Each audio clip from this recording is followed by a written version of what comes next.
Welcome to an extraordinary journey through the history of ancient Rome, a civilization that began as a humble settlement on the banks of the Tiber River and grew into one of the most influential empires in human history.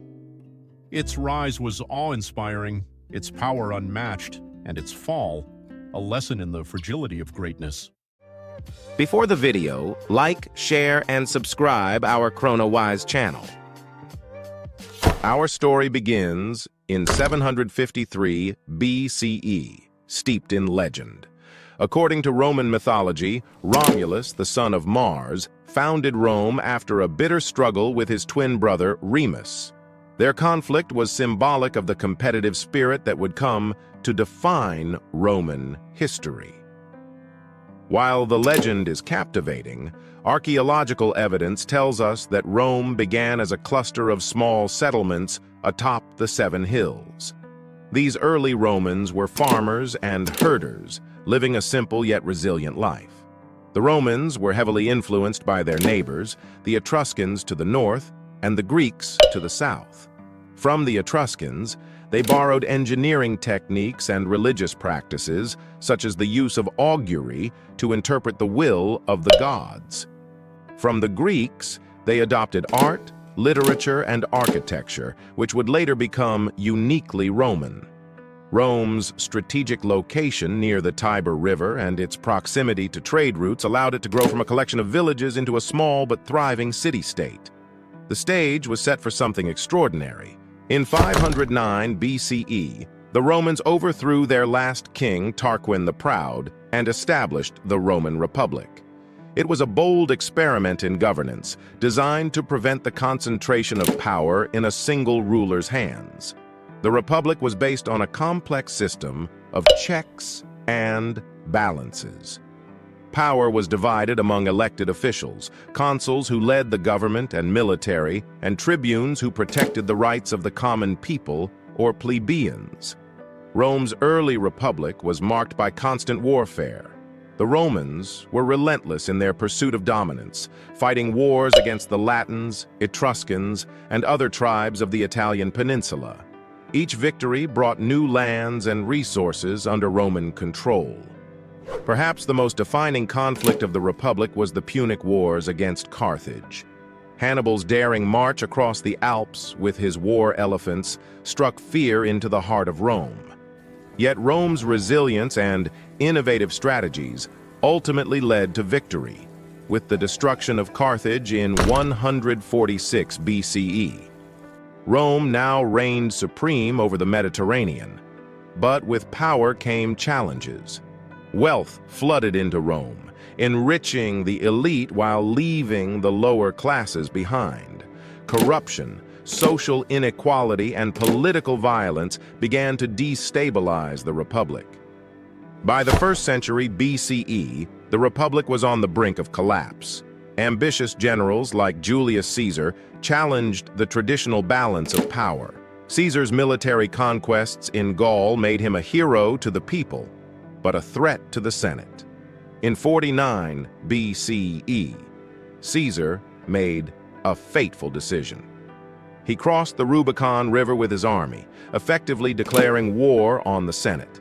His victory in the ensuing civil war made him dictator for life, but this concentration of power alarmed his opponents. In 44 BCE, Caesar was assassinated by senators hoping to restore the Republic. Instead, they unleashed further chaos. His death set the stage for another civil war, one that would end with his adopted heir, Octavian, emerging as the unchallenged ruler. Octavian, later known as Augustus, became Rome's first emperor in 27 BCE. Though he claimed to preserve the Republic's traditions, in reality, he established a monarchy in all but name. The Roman Empire was born. Under Augustus and his successors, Rome entered its golden age. The Pax Romana, or Roman peace, lasted for over 2 centuries. During this time, the empire thrived culturally, economically, and militarily. The Romans were master builders. They constructed aqueducts to bring fresh water to cities, roads that connected the empire, and monumental structures like the Colosseum, which could seat over 50,000 spectators. Roman cities were bustling centers of commerce and culture. Public baths, forums, and amphitheaters brought communities together. Meanwhile, Roman law and governance provided a sense of order across the empire. Yet, even at its height, cracks in the empire began to show. By the 3rd century CE, Rome faced a perfect storm of challenges. Political instability saw dozens of emperors rise and fall in quick succession. Economic troubles, including rampant inflation and over-reliance on slave labor, weakened the empire's foundation. The empire also faced external pressures. Germanic tribes, driven by their own survival and ambition, began encroaching on Roman lands. In 410 CE, the Visigoths, led by Alaric, sacked the city of Rome, a symbolic blow that shocked the ancient world. Finally, in 476 CE, the Western Roman Empire fell when the last emperor, Romulus Augustus, was deposed. The Eastern Roman Empire, known as the Byzantine Empire, continued for another 1,000 years, but the glory of ancient Rome was no more. Though the empire fell, its influence endured. Roman law became the foundation of many modern legal systems. Latin, the language of the Romans, evolved into the Romance languages spoken by millions today. Rome's impact on architecture, engineering, and governance is evident around the globe. From the U.S. Capitol to the Vatican, Roman ideas continue to shape the modern world. The rise and fall of ancient Rome is a story of ambition, resilience, and human ingenuity. It's a testament to the heights we can achieve and the lessons we must never forget. Thank you for joining us on this journey through history. If you enjoyed this video, please like, share, and subscribe for more deep dives into the past.